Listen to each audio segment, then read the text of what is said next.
Hi everybody, this is Callie with Jemminz. Welcome back to my studio. Today we are in my kitchen because my main studio right now is shut down and I am redoing it, and we are getting ready to finish up inventory and get all of my product ready for the new selling season starting at May 1st, which I'm going to attempt to get back into the farmer's market this year.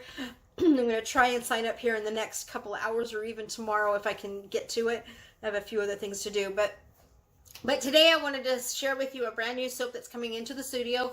It's the brand new formula that we're doing, but we are doing something a little bit differently. We are using AI technology to make our soap.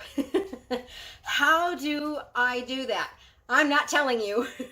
Flat out, I am not telling you. It is a trade secret, and I am not going to tell you how I do that right now.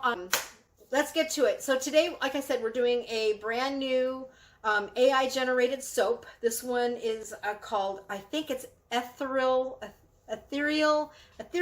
Beauty, I believe is the name of it. I'll have to take a look at it because I don't have it in front of me, but I'll link the link down below once I get it up on my shop on Etsy, and you guys will be able to purchase that. I only will have a few bars up, but if it runs out and you guys want more, I will be making it. It's a regular in my shop, so don't fret. I will. I have the Etsy turned on. When I have more in stock, it will send you an email, and then you can purchase it right away if you don't get it on the first level, on the first run. So it's not a big deal.